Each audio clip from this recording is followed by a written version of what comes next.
Willkommen zurück zu Zodiac Trial. Im letzten Part ist eine Menge passiert. Ich kann nicht mal alles zusammenfassen, weil einfach so viel passiert ist. Aber, kurz gesagt, das Spiel ist vorbei. Aber nicht für alle, denn ein paar Kandidaten wurden nach dem Spielen entführt. Darunter zählen ich, also Maus, Dragon, Snake und ich glaube auch Dog, soweit ich weiß. Das heißt, ja, aber wo sind wir hin? Das weiß keiner. Aber anscheinend wache ich gerade auf. My head hurt. I had not been getting enough sleep. I don't know how I could have been. Sure, my captor had been generous enough to provide me with a mattress and a blanket to help me sleep, but those few inches between me and the concrete floor did little. More to the point, the collar around my neck was really uncomfortable to sleep in, especially since it was connected to a chain. I mean, I get why I was forced to wear it, but still, it sucked. Oh, and there was the whole currently being kidnapped thing. That certainly didn't help with my stress level. Snake, I swear to fucking Christ, if you walk into my area one more time, I'm going to strangle you when you're slave. Painting inspiration. When I'm inspired, I wonder. The only thing you're inspiring is my urge to beat the shit out of you. My roommates also left a lot to be desired. Could you two please keep it down? Are you really trying to go back to slave? With the lights on and everything? No, I'm just getting sick of you two. Your arguments are incessant, and I'm sick of it. Why can't you two just behave? I don't know if I deserve much blame in all of this. If I recall, the majority of the alterations have come from Dragon attacking me for something rather benign. Yeah, but you're provoking her. Who, me? I'd never. You know exactly what you're doing.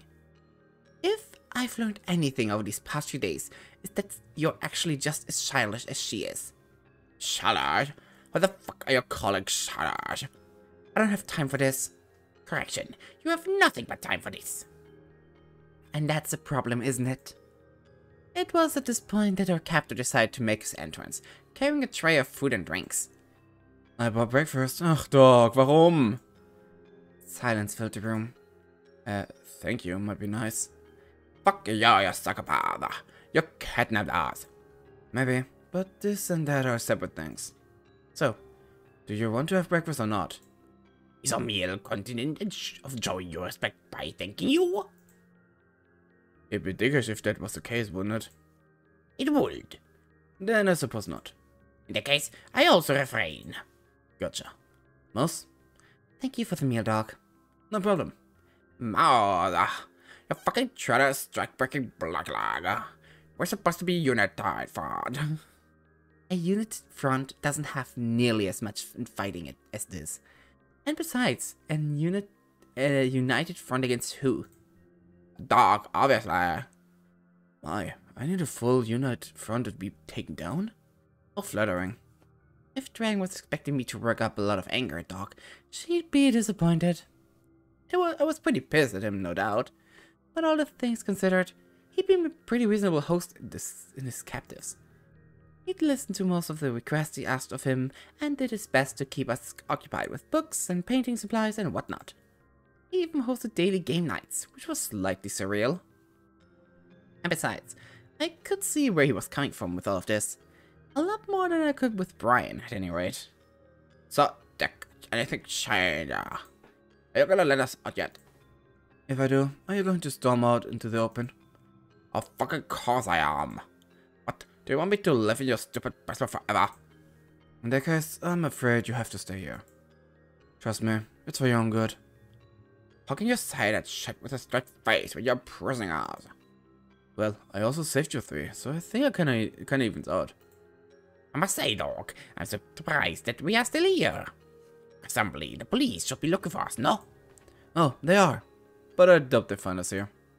I got a lot of good connections from working as a cop and a bartender.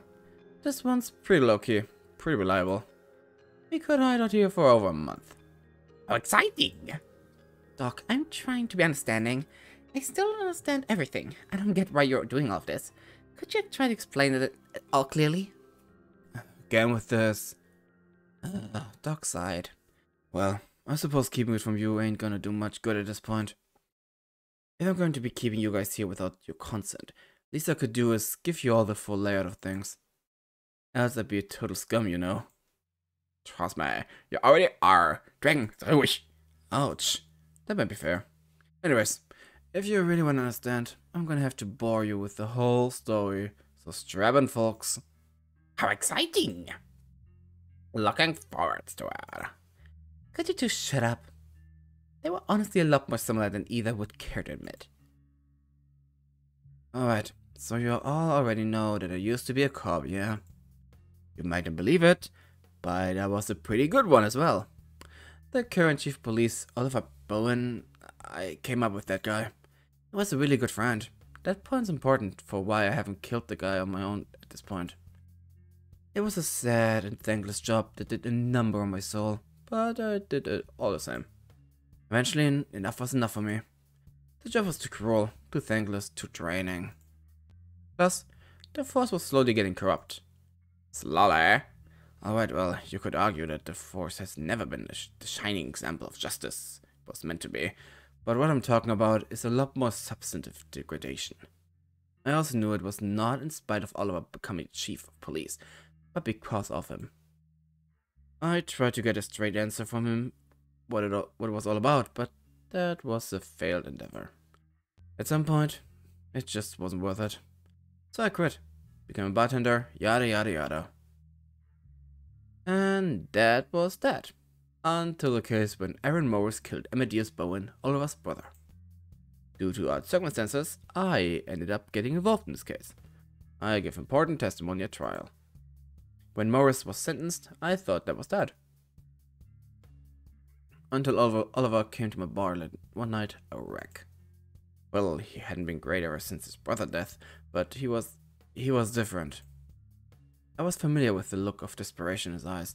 I'd seen it in criminals before. After a bit of pressing and a number of drinks, he finally spilled. I honestly couldn't tell you why he told me the truth that night. Enough stress had piled up on him. He had no one to talk about it to. I guess he just needed to confess. Whatever the case, he told me what was actually up with the force. Apparently, his brother Amadeus, the jackass, had been filing his head with a bunch of stupid filling about how he'd have better control of the police and ergo the city if he got dirt on his subordinates. But that's what Oliver did. He intentionally created situations where he could get blackmail material on the people he employed, and he filled a whole file full of the stuff. Pretty scummy shit. But not as scummy as what his brother did to him. Amadeus got Oliver on tape confessing to the little blackmail scheme, thus creating blackmail leverage over him. Imagine being screwed over by your own brother. It's gonna make Thanksgiving awkward. Using the leverage, Amadeus got Oliver to hand over all the material he had already collected on his subordinates. So at this point, Amadeus had a thumb over the entire force. But turns out, that's far from all he had control over. See, this little blackmail idea from Amadeus wasn't just a spur-of-the-moment thing. Amadeus had been creating his own little folder for quite some time. Being the CEO of an entertainment company, he had plenty of time to meet with big names, powerful people. Slowly and methodically, Amadeus had been dragging more and more people into his web. I don't know the specifics or how he did it, but suffice to say, Amadeus was doing some real sketchy shit. But it had been working for him. At this point, he had pretty much the whole city of Hightower under his influence, in some way or another. He was in complete control. And then he ended up dying. That's karma for you, I suppose. When Oliver told all this to me, I didn't know what to say. Mostly I just wanted to punch him. But it wasn't going to be effective at accomplishing anything, so instead I asked him something. By Oliver's description, Amadeus was pretty much the actual devil. So why was he so bothered by his death? Instead of answering my question, he took out a knife. A golden, intricate knife. Oh, das kennen wir doch. Is that? Yes, it's the knife I showed you the other day. As fate would have it, Oliver would end up leaving the knife with me by the end of the night as a gift. But originally, Oliver was gifted a knife by his late father. Oliver's dad was a craftsman, and at some point he had gifted 2 identical knives to his 2 sons, Amadeus and Oliver. Oliver never thought much of it, but Amadeus loved it. Supposedly, Amadeus had always been a lot closer with his father than Oliver. Funny thing about these knives is that they're outfitted with a small little hidey hole. You would know it, just looking at the knife, but like I showed you the other day, it's good for holding something small. Amadeus kept the knife in his person at all times as a sort of keepsake. And he also kept a special USB flash drive on him at all times. A flash drive containing the totality of his work. His golden gun, his blackmail portfolio. 3 guesses as to where he hid it. In a nice hidey hole. Bingo! Most gets it in one. Makes sense, really. You keep one thing on you all the time, you keep another thing on you all the time. One thing has a slot to hide something the size of the other thing. It's kinda inevitable. But see, here's the thing. Something happened that Amadeus Bowen didn't account for. He was killed. And something happened that Oliver Bowen didn't account for either. That knife went missing from the crime scene. What? I don't recall hearing about this detail. Yeah, obviously, this wasn't a problem Oliver was eager to bring up to the police. But no matter how much he looked, he couldn't find the knife anywhere. He couldn't find it anywhere in Aaron Moore's house either.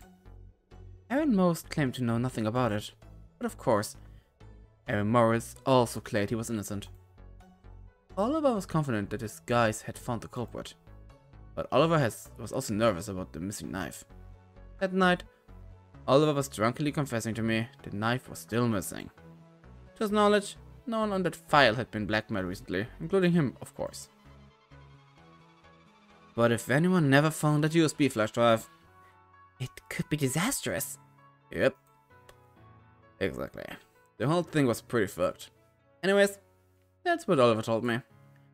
The reason the force came down so decisively on Aaron was probably because they wanted to settle the matter differently. Meanwhile, Oliver would handle the search for the knife privately. Flash forward a few years, he's kept in touch, said the knife still hasn't showed up. Then, this kid, who's obviously a fucking kid, tries pressing off this phony ID on me. Turns out, this kid's name is Brian Morris, and he's pretty pissed at my part in convicting his dad. I don't really feel bad about any of that. I just did my part, spoke the truth. I did have a reason to feel bad though, and that's because I now knew a lot more of the truth and had done pretty much jack shit with it. Anyways, I'll let him blow off some steam by ranting at me, then I sent him home on his way. He swings by a few more times, never for any point. Our relationship gets marginally better. We play the games of darts at some point, and then I stopped seeing him for a while. And then, one night, I'm closing up shop when I hear a noise behind me. I might have been off the force for a while, but my instincts weren't totally shot. I wasn't gonna let a kid completely ambush me. So I turned around just in time to look Brian in the face, which caused him to hesitate from shooting the taser. It was unclear as to what exactly he intended to do, but I knew his expression well. It was that of a man about to do something very reckless and very stupid. I tried to strike up some of the rapport we had previously had, but he was different. At one point, he mentioned how me and my friendly Ollie would pay for strangling the justice system.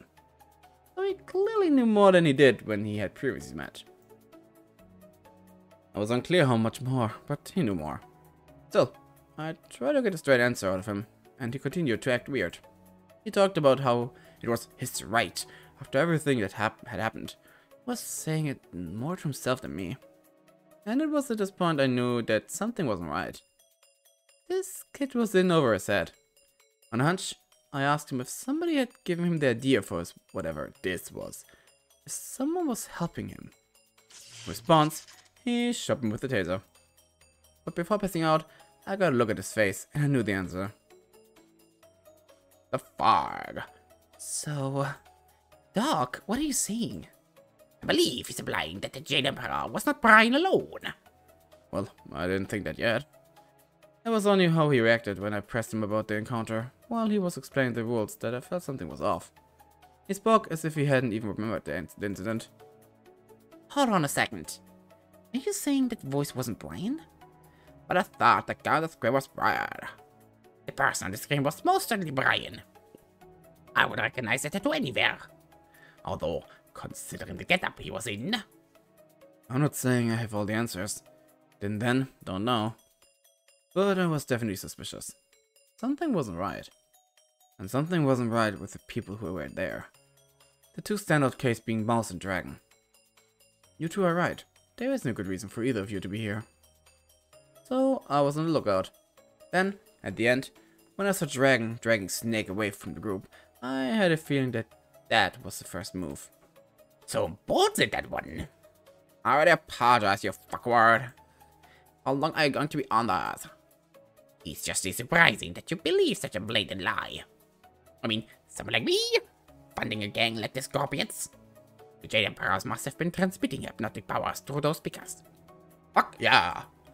Well, my point stands that the person behind us clearly manipulated Dragon into getting into a fight along with Snake. First things first, I got Bunny to gather everybody up in one spot, where people could all see each other. What you did it again? Not important right now. Next, I ran after you and interrupted the fight. I didn't have time to let things run their course, so I used the taser I found earlier in the gym to put you both to sleep. Where did I know this part? I'm being thrown out. Stop yelling. I'm standing right there, right here. Anyways, luckily the two of you had already inputted your actions, so I just dragged you to the nearby side exit in preparation. When the game ended, and the neck braces all came unlocked, I had the honor of taking them off for you. Then, when I returned, I realized that Mouse, the other person of interest, was gone. I chased after you and was able to catch you just before you walked headfirst into the trap. Again, thank you for that. Anyways, at this point, I was putting two and two together. Dragon, Mouse, and possibly Snake were all being targeted. You were brought here to die. For the main reasons, alongside a couple of other things, I brought you to this little safe house. The cabaret, right? Yep. And you're so certain this co-conspirator of yours exists? I'm not all so certain. But I'll sell this. Mouse, after I knocked you out, I knocked on the door to Brian's base. And I didn't get a response. Huh? Maybe he was playing coy. Or maybe the explosion wasn't the thing that killed him. Doc's words hung heavy in the air. If what was suggesting was true, I already knew part of the story. But when he laid it all out like that, I couldn't help but feel we were part of something much larger. I must say, though, it seems like whoever behind this nefarious plot went through an awful lot of trouble to eliminate the three of us, even if they blundered at the very end. What purpose would there be so incensed to kill us? I have to imagine it's related to the murder of Amadeus Bowen. I mean, I don't know why exactly, but that seems to be the only real connection between the three of us, right? Yeah, seems to be. I'm less concerned as to why they were trying to kill you three. It's more about the murders you don't commit. Like Jazz or Mayong. For the matter, but I digress. Anyways, why not just execute the whole lot of us? Seems like the way we went about it all was rather inefficient. I thought carefully. I knew the case very well, at least in the abstract. After all, my dad had obsessed a lot about it. He truly believed that Aaron Morris was innocent. I never actually thought he was right, with all the evidence, but with everything Doc had said, I began to reconsider. Was there something more to this than we had missed? Well, so long as Aaron Morris was the only person who could have stolen the MasterCard from Amadeus Bowen's wallet, I suppose it's pointless to worry about such things. I wonder, is that really the case? You're wondering that? Weren't you the one who gave the testimony to that effect? I did. Like I said then, Amadeus dropped his wallet on the floor at some point. The two left and Aaron came back to get it for him. Aaron could have taken the MasterCard then. However... At one point, before he dropped his wallet, Amadeus went into the bathroom. He was pretty sloshed at the time. Perhaps someone swapped it from him then. Really? Why wasn't this a bigger deal? Well, he still had his wallet on him when he left the restroom. The prosecutor argued that while it's possible that in his inhabited state, Amadeus might have been stolen from. However, it was unreasonable to think a pickpocket would have taken the wallet, looked through it, taken the MasterCard specifically, and then put the wallet back in Amadeus' pocket without him noticing. Especially considering he just took a piss at a urinal. When you put it that way, it does seem difficult.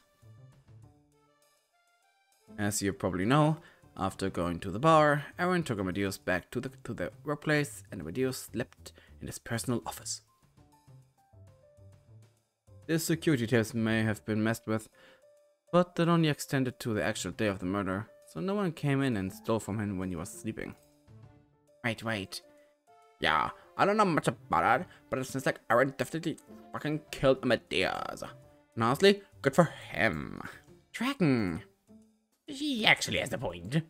Oh.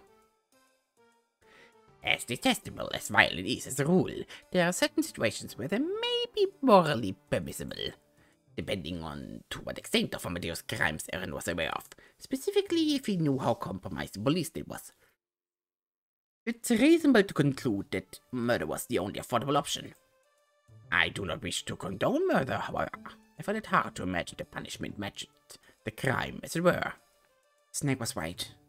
From what Doc had told me, Amadeus was a monster. Someone who needed to be slayed. You could have sympathized towards the person who killed him. However, someone that atrocious surely attracted powerful enemies. If you viewed the case not as a disgruntled employee lashing out at an abusive boss,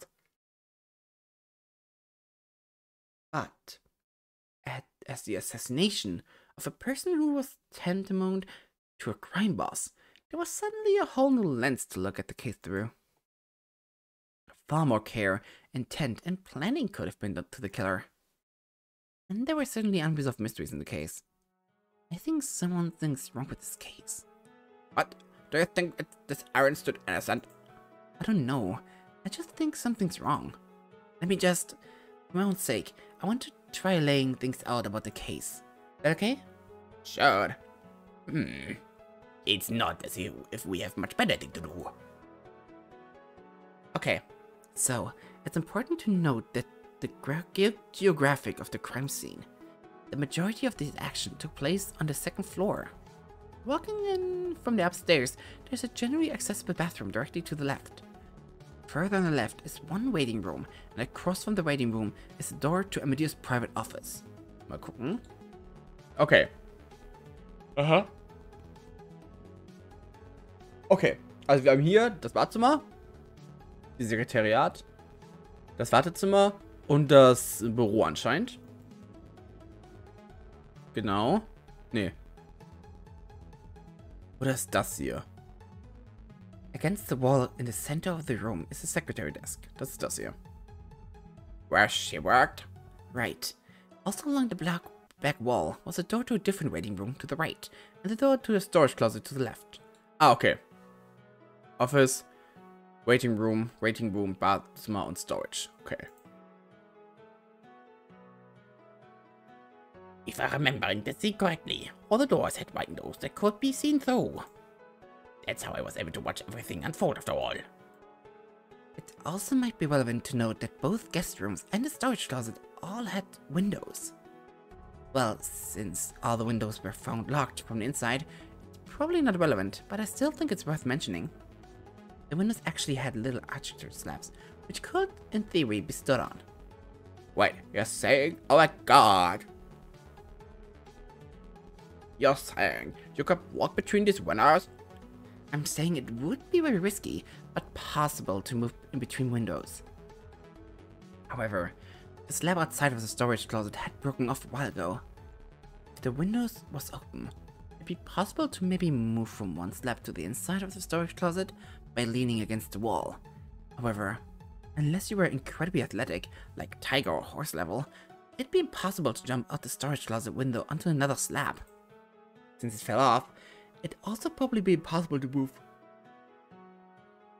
from the slab outside the window of one waiting room area to the other one. Again, unless you were as athletic as tiger or horse. That's a lot of detail for something you claim isn't relevant to the case. My father pursued this line of reasoning a lot when looking into his defense. He thought it could will be relevant. However, he was never able to work it into the case, and so it became an irrelevant detail. So okay, let's lay out. The day started with Bowen meeting with the concreter who was doing the construction right outside the building. Okay, jetzt gehen wir über den Tag nochmal rüber. Das heißt, das wir beim nächsten Mal machen. Dann können wir hier einmal abhaken. Backstory zusammen mit architektonischer Planung des Hauses, des Büros. Und am nächsten Part machen wir dann den Tag. Aber ich weiß nicht genau, wo denn das führen soll hier. Ah, ich glaube, Maus hat eine Idee, aber ich noch nicht. Das ist super perfekt. Gut. Aber wir kommen dem Ende nach. Das Ende kommt näher. Und wir sehen uns im nächsten Part bei The Zodiac Trial. Tschüss.